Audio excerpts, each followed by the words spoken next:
हे friends, आप लोगों का वेलकम है आज के एपिसोड में। आई एम सॉरी, करीब 1.5 महीने का डिले हो गया मेरे को कंटेंट अपलोड करने में। मेरे को डेंगू हो गया था, तो रिकवरी में काफ़ी टाइम लगा और इसलिए मैं कंटेंट नहीं पोस्ट कर पाया। So anyways, welcome to Cyber सूत्रा।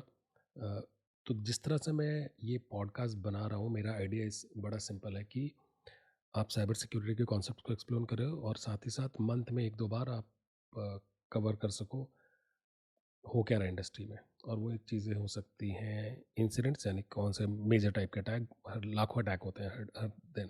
कोई मेजर फ्रॉड्स हो रहे हैं, इंडस्ट्री किस तरह से काम कर रही है, तो mergers and acquisitions, okay, government related कोई नोटिफिकेशंस आ रहे हैं ग्लोबली कहीं भी। और टिपिकली ये मैं इस सब में मैं और रिपोर्ट्स कोई आ रही हैं कि अच्छी किसी ने रिपोर्ट करी है।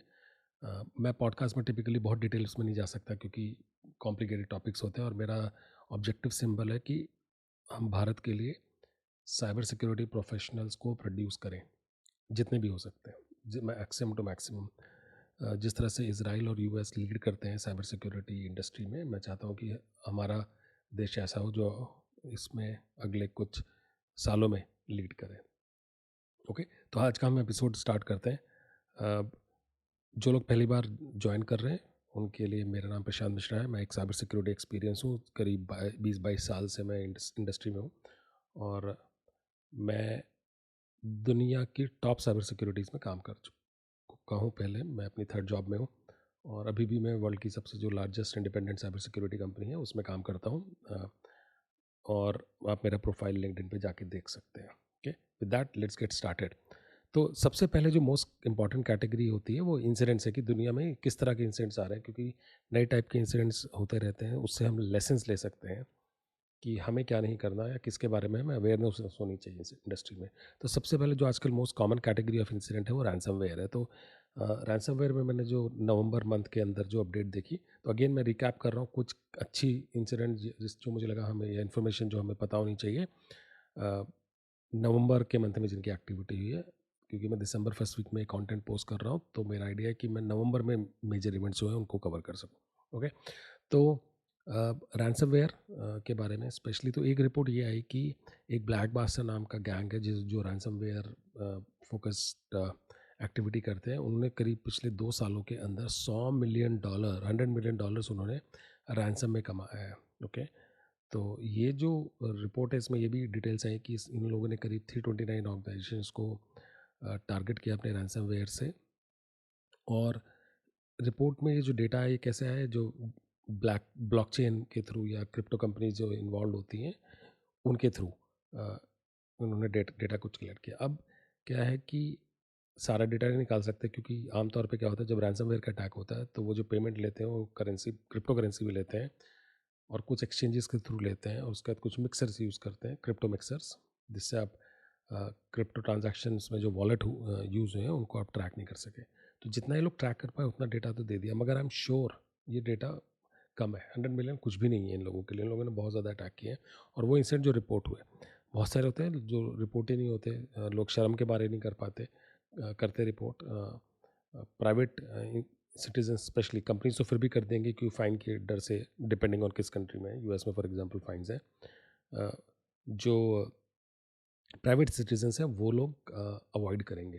Okay, anyways, going back to this report, largest जो इन लोगों ने रैंसम पेमेंट रिसीव किया वो $9 मिलियन था, और 1 मिलियन के एटलीस्ट 18 ट्रांजैक्शंस थे।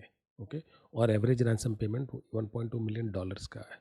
ओके, और इस रिपोर्ट से भी पता चलता है कि जो 35% जो विक्टिम्स थे उन्होंने रैंसम पे करी है, 65% ने नहीं की है, सो विच इज़ गुड। ओके, और क्यों गुड है मैं आपको आगे चल के बताऊँगा। ओके, अगेन रिपोर्ट ये भी कहती है, जैसे मैंने कहा, कि सबने पे किया या उनके पास पूरा डेटा नहीं है कि किसने पे किया। जितना ये लोग ट्रैक कर पाए उतना ही है।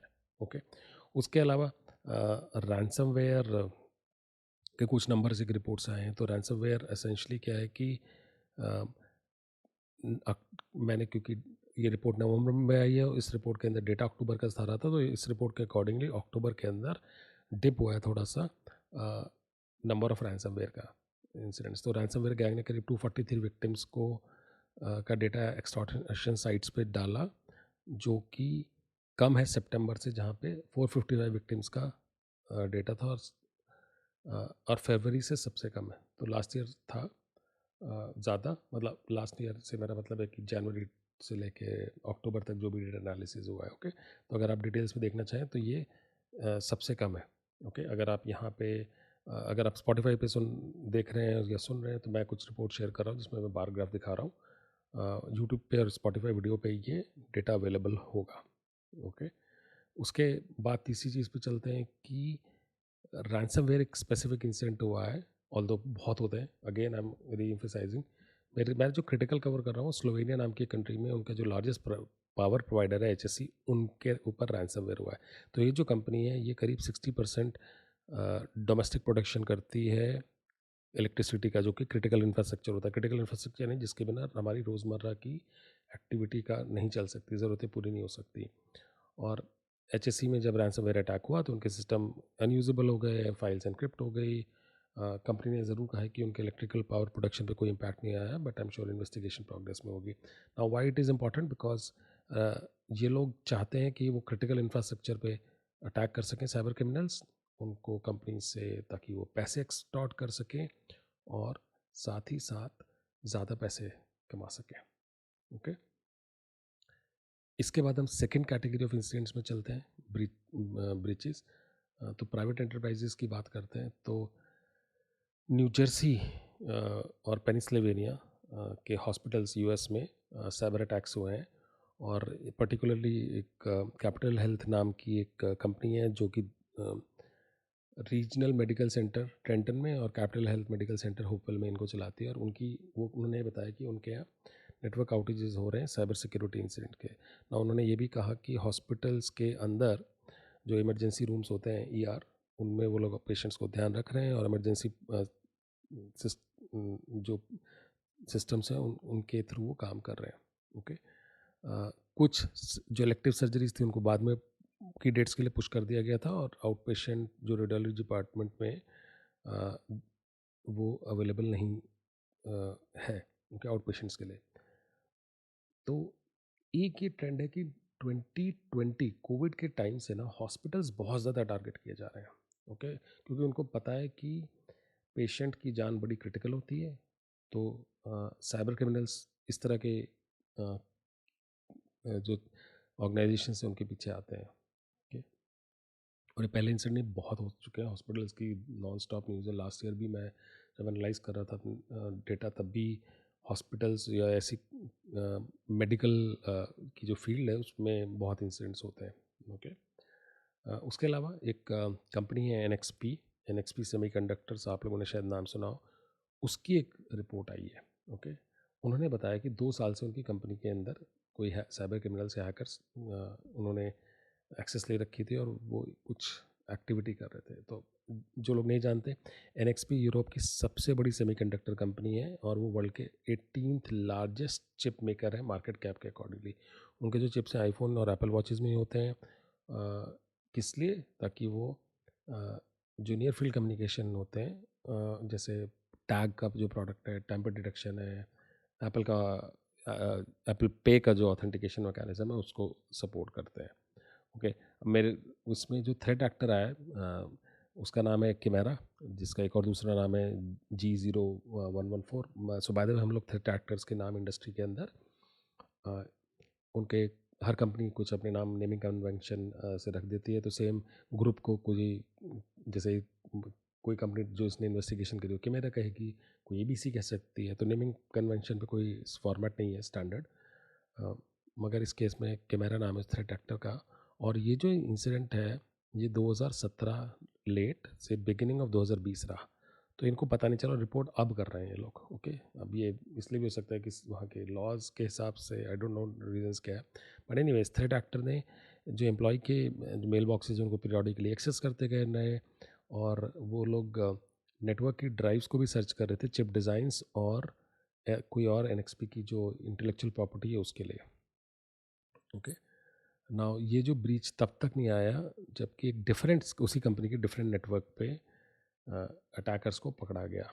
ओके, नाउ पूरी एक्टिविटी क्या हुई, कोई डिटेल्स नहीं पता। तो इस तरह की कई बार जहाँ पे बड़ी सेंसिटिव इन्फॉर्मेशन या सेंसिटिव इंटेलेक्चुअल प्रॉपर्टी रहती है, इन्फॉर्मेशन नहीं आती है अनलेस कोई कोर्ट ऑर्डर उसको मैंडेट करे, ओके, या कोई लॉ हो। अगर मैं गवर्नमेंट एजेंसीज़ की बात करूं तो जापान की जो स्पेस एजेंसी है जैक्सा, उस पर अटैक हुआ है। उनको अपना नेटवर्क इंक्लूडिंग जिसमें इंटरनेट होता है, उनका इंटरनल नेटवर्क, उसको बंद करना पड़ा ताकि वो इंसिडेंट के बारे में इन्वेस्टिगेशन कर सकें। और ये एजेंसी पहली बार बीच नहीं हुई थी, हुई है 2016 में भी हुई थी, 2012 में भी हुई थी। तो साइबर क्रिमिनल्स कहीं भी घुसना चाहते हैं। अब साइबर क्रिमिनल्स भी कह सकते हैं कुछ लोग, आप स्टेट स्पॉन्सर्ड एक्टर्स भी कह सकते हैं जिनको गवर्नमेंट एजेंसीज फंड करती हैं, ताकि वो दूसरी कंट्री के जो प्रोग्रेस है उसके बारे में इंफॉर्मेशन ढूंढ कर सके या कुछ डिस्ट्रॉय कर सके, ताकि उनका स्पेस प्रोग्राम या जो भी क्रिटिकल प्रोग्राम है जो उस देश को प्रोग्रेस करने में हेल्प कर सकता है वो पीछे चला जाए। ओके, इसके अलावा क्रिटिकल इंफ्रास्ट्रक्चर पर साइबर क्रिमिनल घुसना चाहते हैं, जो कि मेरी अगली इंसिडेंट मिला है मुझे। जो ग्रेटर पेरिस यानी पेरिस या और उसके नियर बाय एरिया, उसमें एक वेस्ट वाटर एजेंसी है। एसेंशली वो ख़राब पानी को ट्रीट करते हैं। ये जो ऑर्गेनाइजेशन 9 मिलियन 90 लाख लोगों को पानी सप्लाई करती है, और उनके यहाँ सिक्योरिटी इंसिडेंट हो गया है। ओके, तो वो लोग ये कह रहे हैं कि हमने पानी तो सप्लाई कर रखा है, लेकिन इंसिडेंट की ज़्यादा डिटेल नहीं मिली थी जब मैंने रिपोर्ट निकाली। तो again cyber criminals, hacktivist, hackers for hire, state sponsored actors, जो वेरियस कैटेगरीज के हैकर्स होते हैं, ये लोग पैसे के लिए या इंटेलेक्चुअल प्रॉपर्टी सील करने के लिए कहीं ना कहीं अपने टारगेट्स ढूंढ रहे होते हैं।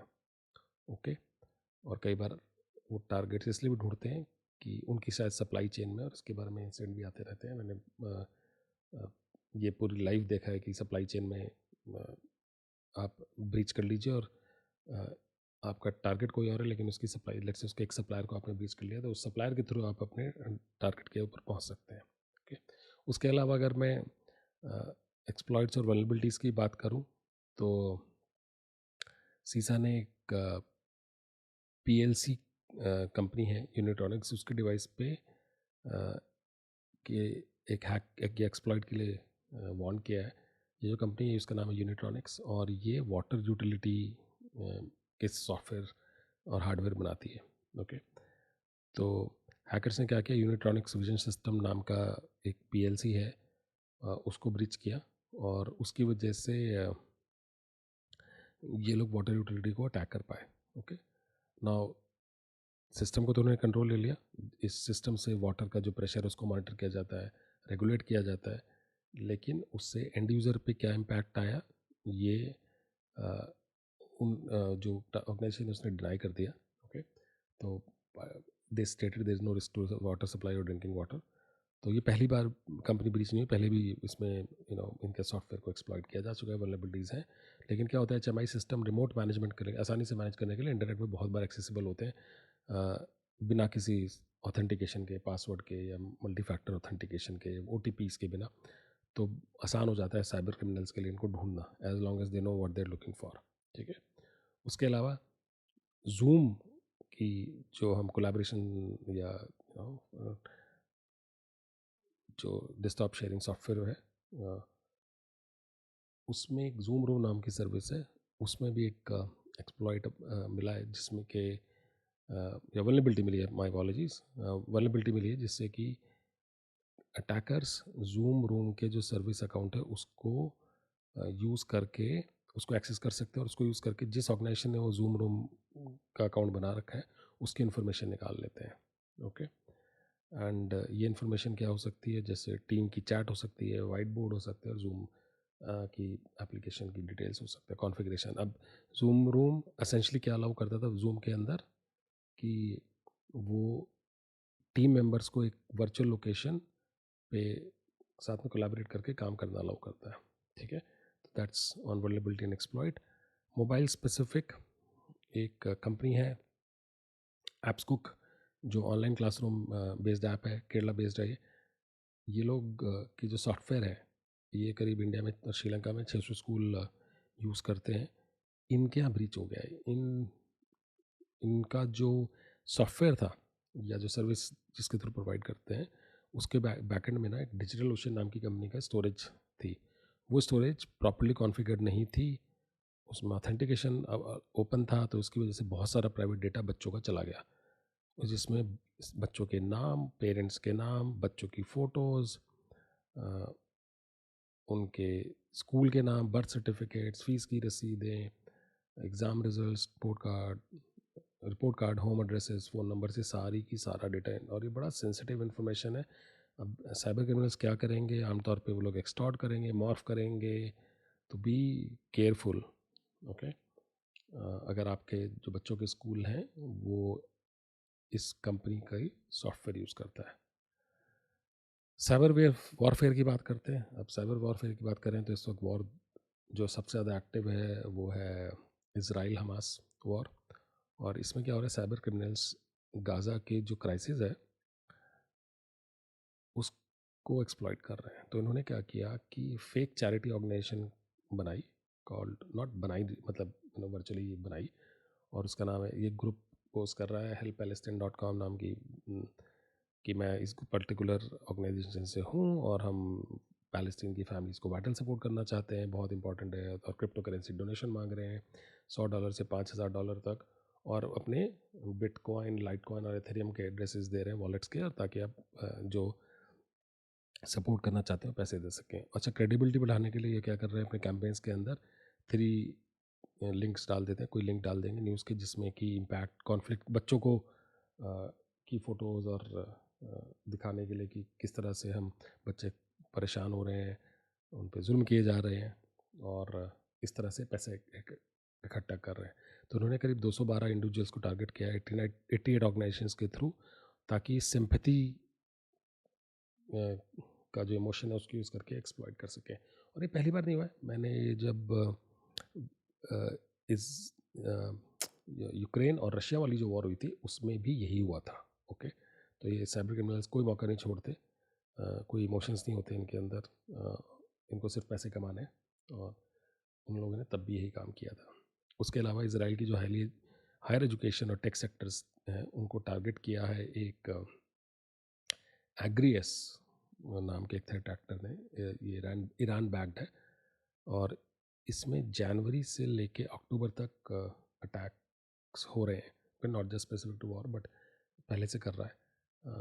रिपोर्ट नवंबर में आई, और इसमें डेटा रिपोर्ट का जो एनालिसिस था वो अक्टूबर था। तो ये जो ग्रुप है ये सेंसिटिव डेटा निकालना चाहता है इन ऑर्गेनाइजेशन से, जो टारगेट ऑर्गेनाइजेशन है, पर्सनली आइडेंटिफाइबल इन्फॉर्मेशन जिससे आप किसी इंडिविजुअल्स को आप ट्रैक कर सकते हैं, कोई इंटेलेक्चुअल प्रॉपर्टी है, और उसके बाद जब इन्फॉर्मेशन उस ऑर्गेनाइजेशन में मिल जाती है तो ये फिर बहुत सारे सॉफ्टवेयर डिप्लॉय करते हैं जिन्हें वाइपर्स कहता है, और अपनी ट्रैक्स डिलीट करता है, अपनी जो एक्सेस के लॉग्स वगैरह हैं उन सबको रिमूव कर देता है, और इंश्योर करता है कि जो सिस्टम्स हैं वो अनयूजेबल रहें जो उन्होंने टारगेट किए थे। तो ये जो ग्रुप है ये 2020 से एक्टिव है, और इसको ईरान से लिंक माना जाता है, और ये फेमस इसलिए है कि ये डिस्ट्रक्शन कर देता है सिस्टम में। एक बार इसने सिस्टम एक्सेस कर लिया तो ये फिर उसको अनयूजेबल बना देते हैं। ओके, और ये टारगेट इजरायली ऑर्गेनाइजेशंस को करते हैं। Okay, as you can imagine Israel versus Iranian relationships. तो इसकी थोड़ी डिटेल में जाते हैं, कैसे इनिशियली एक्सेस करते हैं, और ये इंपॉर्टेंट इसलिए समझना कि हम लोग लर्न कर सके, और क्या करना है, क्या नहीं करना है, किस तरह से केयरफुल रहना है। तो सबसे पहले ये लोग एंट्री करते हैं, एंट्री वेक्टर, जिसको एंट्री वेक्टर कहते हैं या फिर इनिशियल एक्सेस कहते हैं। उसमें ये लोग इंटरनेट फेसिंग वेब सर्वर्स को हैक करते हैं, उसके ऊपर वेब शेल्स डालते हैं, और कुछ चीज़ें आप गूगल कर सकते हैं सीखने के लिए, और उससे उन्हें नेटवर्क में एक्सेस मिलती है। उसके बाद वो लोग जेन्युइन जो टूल्स नेटवर्क एडमिन यूज़ करते हैं, एनबीटी स्कैन, विनएक ड्रॉप, निम स्कैन, ओपन सोर्स टूल्स हैं, इनको यूज़ करके स्कैन करते हैं। उसके बाद ये लोग क्रेडेंशियल्स लेते हैं, ढूंढने की कोशिश करते हैं उन यूज़र्स की जो कि एडमिन राइट्स हैं। फिर अगर उन्हें कोई यूज़र मिल गया तो एक अप्रूव टूल है पी लिंक करके, उसको यूज़ करके पीएल लिंक सॉरी, उसको यूज़ करके अपने इंटरनली नेटवर्क में घूमते हैं, रिमोट टनल इस्टेब्लिश करते हैं रिमोट मशीन से, और जब डेटा उन्हें मिल जाता है रिलेवेंट तो वो लोग ये जो डेटा है इसको अपलोड करते हैं अपने कमांड कंट्रोल सर्वर्स पे या ड्रॉप सर्वर्स पे। एंड कौन से टूल्स यूज़ करते हैं, again publicly available win SAP, putty. और उसके बाद ये क्या करते हैं कि जो डेटा मिला है, ओके, एसक्यूएल एक्सट्रैक्टर नाम का एक टूल है जिसको यूज़ करते हैं और डेटाबेस की इन्फॉर्मेशन इससे निकालते हैं। ये एसक्यूएल डेटाबेसिस को टूल क्वेरी करता है और उसमें से सेंसिटिव इन्फॉर्मेशन निकालता है। तो इसमें उन्होंने अपना खुद का टूल बना हुआ है और ये इन्फॉर्मेशन क्या है, जैसे ID, passport, scans, emails, full addresses etcetera सब स्कैन करता है। जब डेटा मिल जाता है अगेन विन एससीपी पीएससीपी यूज़ करते हैं और उसके बाद जब इनका काम डेटा मिल गया तो ये फिर ransomware, sorry not ransomware but wiper की पेलोड्स, ऐसे सॉफ्टवेयर, मलिशियस सॉफ्टवेयर जो सिस्टम को फॉर्मेट कर देते हैं और अपने ट्रैक्स रिमूव करने के लिए मल्टीपल मेथड्स यूज़ करते हैं, जिसमें इनका एक खुद का टूल है मल्टी लेयर, जो कि एविडेंस सारा उड़ा देता है, जिसमें logs, logging information, command line history, वो सब रहता है। okay? तो ये इम्पॉर्टेंट इसलिए इन्फॉर्मेशन जानना ताकि आप ये समझ सकें कि लोग जेन्युइन टूल्स को यूज़ करके बहुत कॉमनली अटैक करते हैं और ये बहुत टाइम से हो रहा है, ताकि क्योंकि इन टूल्स पे अलर्ट्स नहीं आते तो अब एडमिन्स क्या करते हैं, उस तरह की लॉजिक रखते हैं अपने सिस्टम्स में कि जेन्युइन टूल्स अगर अनअप्रूव सिस्टम्स पे यूज़ हो रहे हैं तो उस पर कुछ अलर्ट आए, या अनइंटेंडेड अनप्लान टाइम्स पे यूज़ हो रहे हैं तो उस पर उनको अलर्ट मिले। ओके, और इसके लास्ट इंसिडेंट इस केस में बहरान की जो गवर्नमेंट है उनकी जो ऑफिशियल वेबसाइट्स हैं वो कुछ टाइम के लिए डाउन हो गई थी जब इसराइल हमास की वॉर स्टार्ट हो गई थी। ओके, तो I am sure they are back now, but because they were not supporting one of the other parties, websites were taken down.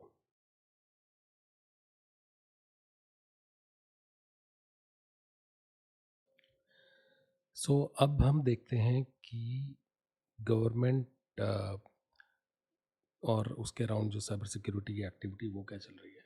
Okay, तो एक रिपोर्ट आई है ब्रिटेन की नेशनल साइबर सिक्योरिटी सेंटर से। उन्होंने बताया कि जो नंबर ऑफ साइबर रिपोर्ट्स, उनके रिपोर्ट साइबर इंसिडेंट जो रिपोर्ट होते हैं वो ऑल टाइम हाई चले गए हैं। ओके, और इसमें करीब 2005 वॉलंटरी रिपोर्ट्स हैं जो इन लोगों को आई, जो विक्टिम्स ने भेजी, जो कि लास्ट ईयर से 64% अप है। एंड उसमें से 371 इतने सीरियस थे कि जो NCSC की नेशनल साइबर सिक्योरिटी सेंटर की टीम को खुद को रिस्पॉन्स हैंडल करना पड़ा। ओके, और जो इंसिडेंट्स उन लोगों ने हैंडल किए वो उसमें जो कैटेगरी थी वो एप्लीकेशंस या तो हैक हुई हैं, और 13 ऐसे इंसिडेंट्स हैं जिससे पूरे नेशन को इम्पैक्ट हो सकता है। और उसमें से एक थी एक स्पेसिफिक वल्नरेबिलिटी की जो सिट्रिक्स नाम की कंपनी की उसकी नेटवर्क प्रोडक्ट है नेट स्केलर, उसके रिलेटेड थी। ओके, और इस एजेंसी का ये भी मानना है कि जो साइबर थ्रेट है, there is cyber threat to Britain's critical national infrastructure जो है वो बढ़ गया है, और ये हर जगह टू है। ओके, जैसे ही हम स्मार्ट इंडस्ट्रीज, कनेक्टेड इंडस्ट्रीज़ की तरफ जा रहे हैं, साइबर सिक्योरिटी की अवेयरनेस ज़्यादा चाहिए और अटैक्स क्योंकि बढ़ रहे हैं। ओके, और इस वजह से जो गवर्नमेंट्स हैं they are getting more cyber aware. Okay, और उन्होंने ये भी रिपोर्ट किया कि रशिया, चाइना, ईरान और नॉर्थ कोरिया हैं जो कि स्टेट स्पॉन्सर्स हैं इस तरह की एक्टिविटीज़ के लिए पिछले 12 महीने के अंदर। सो ये यूके में हुआ है। ओके, सिमिलरली यूएस में न्यूयॉर्क की गवर्नर है, उन्होंने नए रूल्स के लिए रिकमेंडेशंस दी हैं और उन्होंने कहा है कि हमें साइबर सिक्योरिटी प्रोग्राम बनाने चाहिए जो कि साइबर रिस्क को समझ सकें और साथ ही साथ डिफेंसिव टेक्निक्स और इंफ्रास्ट्रक्चर और सिमिलरली प्रोटेक्शन मेजर्स को हम लोग इम्प्लीमेंट करना चाहिए सारे सिस्टम्स में जो भी गवर्नमेंट यूज़ कर रही है, क्रिटिकल इंफ्रास्ट्रक्चर यूज़ कर रही है। एंड ये स्पेशली हुआ हेल्थ केयर में इम्पैक्ट के बाद। जो हॉस्पिटल्स के जो मैं आपको इंसिडेंट बता रहा था जो पिछले 1-2 साल में काफ़ी बढ़ गए हैं, तो उस पर उसकी वजह से उन्होंने ये सब प्रपोजल दिया है। और उन्होंने ये भी कहा कि हॉस्पिटल्स के अंदर CISO के roles, chief information security officer, जो कि कंप्लायंस और जो सिक्योरिटी इंसिडेंट रिस्पॉन्स है उसको हैंडल करते हैं, जिनका काम अपनी ऑर्गेनाइजेशन के इंफ्रास्ट्रक्चर को साइबर सिक्योरिटी इंसिडेंट से बचाना है, इस तरह के रोल्स होना चाहिए। तो this is good from industry requirement perspective. Okay, Asia में आते हैं।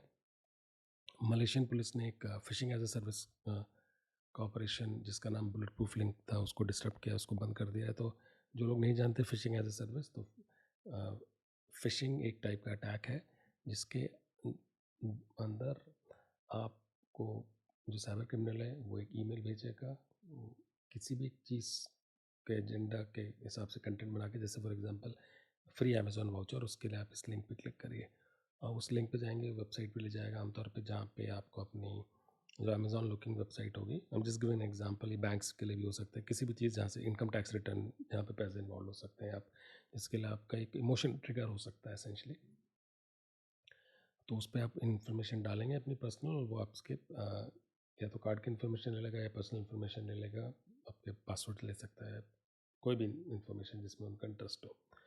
तो ये फिशिंग है। अब फिशिंग किट्स आती हैं जो कि इस तरह के पेजेस बनाने में हेल्प करती हैं, और फिशिंग एज ए सर्विस यानी ऐसा कोई प्रोवाइडर जो कि जिसको खुद नहीं अटैक करना, वो आपको सर्विस दे रहा है कि आप मेरे पास आओ, आपको जो करना है करो। तो एग्जांपल, ये जो फैस ऑपरेशन था ब्लड प्रूफ लिंक का, ये क्या करता था, लॉगिन पेजेस देता था आपको माइक्रोसॉफ्ट ऑफिस के, डीएचएल के, एक साउथ कोरिया एक ऑनलाइन प्लेटफॉर्म है नेवर, उसमें, और American Express, Bank of America, Royal Bank of Canada, consumer credit union, इन सब के बने बनाए टेम्पलेट देता था, ताकि किसी को किसी इन पर्टिकुलर ब्रांड पर अटैक करना है तो आप सर्विस पैसे दो, एक पेमेंट करो या सब्सक्रिप्शन में ले लो, जैसे कि आप समझ सकते हैं जिम्स में होता है या रेगुलर लाइफ में होता है, तो उस तरह से वो लोग ऑफर करते हैं।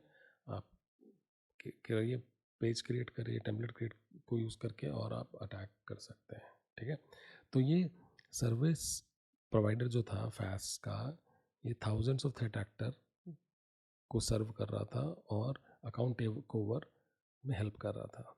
ओके, तो और ये उन लोगों की भी हेल्प कर रहा था जो जिनको चोरी किए हुए अकाउंट चाहिए, उनको सिर्फ वर्किंग पासवर्ड और यूज़र नेम्स चाहिए, जिसको हम क्रेडेंशियल सेलिंग कहते हैं, ताकि इनिशियल एक्सेस जो जिसके मैंने पहले बात करी थी उसमें हेल्प कर सके।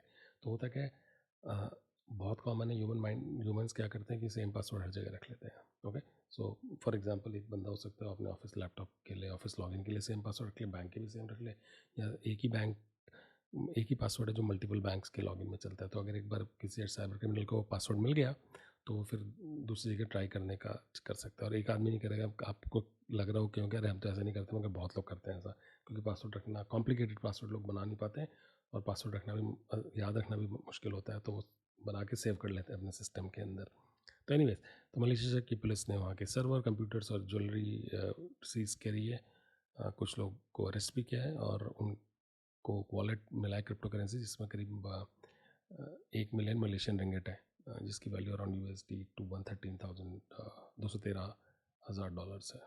ओके, ये मलेशिया था। ऑस्ट्रेलिया की बात करें तो ऑस्ट्रेलिया ने एक साइबर सिक्योरिटी स्ट्रैटेजी लॉन्च करी है, जो कि small and medium size business को हेल्प करने में के लिए बनाई है, और उन्होंने ये बोला है कि गवर्नमेंट अराउंड कुछ 586 मिलियन डॉलर्स का इन्वेस्टमेंट करेगी अगले 7 सालों में, और वो जो पैसा है वो करीब जाएगा कि किन चीज़ों में, उन्होंने क्लियरली स्पेसिफाई किया है कि पब्लिक अवेयरनेस में, बिल्ड करने के अंदर, ट्रेनिंग करने में, स्टैंडर्ड्स बनाने में, स्मार्ट डिवाइसेस और सॉफ्टवेयर के लिए, थ्रेट इंटेल शेयर करने के लिए, हेल्थ सेक्टर के लिए, ओके, साइबर फोर्स को ट्रेन करने के लिए, प्रोफेशनल बनाने के लिए ज़्यादा, एक्सेट्रा। तो इस तरह से government has decided to increase spending. उसके अलावा CIA से, जो कि US की एजेंसी है, उन्होंने एक साइबर सिक्योरिटी गाइडलाइन जारी करी है हेल्थ केयर और पब्लिक हेल्थ ऑर्गेनाइजेशंस के लिए, और इसमें असेंशली इन्होंने जो पहले इन्होंने डेटा कलेक्ट किया, जो कि सीसा की वल्नरेबिलिटी स्कैनिंग कैपेबिलिटी सर्विसेज है उसके थ्रू, और उन्होंने जो वेब एप्लीकेशन स्कैनिंग प्रोग्राम्स के थ्रू है, और उन्होंने जो रिकमेंडेशन दी उसमें उन्होंने कुछ स्ट्रैटेजीज बताई हैं जो कि फोकस करती हैं सेट इन्वेंट्री बिल्ड करने में, उन्हें सिक्योर करने के लिए, फिर email security, phishing prevention, access management, password policy कैसे रखें, डेटा प्रोटेक्शन, लॉस प्रिवेंशन कैसे करें, डिवाइस के लॉग्स और मॉनिटर कैसे करें, वल्नरेबिलिटी और पैच मैनेजमेंट कैसे करें, कॉन्फ़िगरेशन एंड चेंज मैनेजमेंट करें। तो एसेंशली वो साइबर सिक्योरिटी की बेस्ट प्रैक्टिस बनाई है उन्होंने हेल्थ केयर सेक्टर के लिए। तो अगर कोई हेल्थ केयर सेक्टर में काम कर रहा है तो उनके लिए बहुत अच्छा है, स्पेशली अगर आप US बेस्ड एजेंसी के लिए काम करते हैं, और ये हर जगह आएगा, सिर्फ US नहीं है, आप कहीं भी ग्लोबली काम कर रहे हैं तो ये इस तरह की रेगुलेशंस हर कंट्री में आने ही आनी है। जिस तरह से हम लोग इंटरनेट से कनेक्ट कर रहे हैं, हर चीज़ इंटरनेट से कनेक्ट कर रही है, सबको साइबर सिक्योरिटी चाहिए, क्योंकि हर चीज़ के पीछे साइबर क्रिमिनल्स हैं। लास्टली, एक्विजिशंस, और ये इंपॉर्टेंट है कि एक्विजिशंस को समझना, क्योंकि इससे पता चलता है कि पैसा कहाँ मूव हो रहा है, जिस तरफ पैसा मूव हो रहा है आप उस तरफ अपनी स्किल डेवलप कर सकते हैं। तो 2 एक्विजिशंस हुए हैं नवंबर में, जो मैंने इसमें कैप्चर किए हैं। पहला सेंट्रल वन नाम की कंपनी है, यूएस बेस्ड, उन्होंने कंपनी एक्वायर करी क्रेब्स थॉमस ग्रुप, और वो एक नई एंटिटी बना रहे हैं उससे। और वो एसेंशली कंपनी क्या करेगी, वो सर्विसेज कंपनी है, 20 से कम एम्प्लॉयज़ हैं जितना मैंने रिसर्च किया उससे पता चला। और ये कस्टमर्स के लिए एक्शनेबल स्ट्रैटेजी बनाएंगे। एसेंशली वो ये बताएंगे कि आपको किस तरह से साइबर सिक्योरिटी हैंडल करना चाहिए, आपको क्या थ्रेट हो सकते हैं। इसको हम कंसल्टिंग कहते हैं। ओके, सिमिलरली सोनिक वॉल ने एक सर्विस प्रोवाइडर ऑफ को एक्वायर किया है जिसका नाम है ग्रांट सोल्यूशंस ग्रांटेड। ये service provider manage detection and response, security operations और वल्नरेबिलिटी सर्विसेज ऑफर करता था। और तो इसको एक्वायर कर लिया सोनिक वॉल ने। तो एसेंशली बड़ा कॉमन है कि जो कंपनी सॉफ्टवेयर बनाती है साइबर सिक्योरिटी की, उनकी एक सर्विसेज आर्म हो। ओके, एडिशनल रेवेन्यू के लिए, एडिशनल बिजनेस के लिए। ओके, पर सोनिक वॉल ने जो प्रोवाइडर एक्वायर किया है उसको बहुत ज़्यादा कैपेबिलिटी ऑफर करता है compare to some of the other OEMs that I have seen और I know of. Okay, and OEMs यानी जो एक्चुअल साइबर सिक्योरिटी सॉफ्टवेयर बनाते हैं, वो लोग एक या दो स्पेसिफिक चीज़ें करते हैं, मगर this is like a full fledged service provider in cyber security. Okay, मैं अपनी सारी सोर्सेज के लिए बड़ा थैंकफुल हूँ। ये बहुत सारी ब्लॉग्स और वेबसाइट्स में रीड करता हूँ जिसमें से मैं क्रक्स या रिलेवेंट इन्फॉर्मेशन मैं निकालता हूँ और आपसे शेयर करता हूँ। ओके, और अगर आपको ये कंटेंट पसंद आ रहा है तो लाइक शेयर सब्सक्राइब, बिकॉज अगर आप ये करेंगे तो एल्गोरिथम्स पिक करेंगी एंड हम लोग सब सीख सकेंगे साथ में, एंड साइबर सिक्योरिटी में अपना स्किल देश का आगे ले जा सकते हैं। With that, thank you so much. Next, I will see you next time.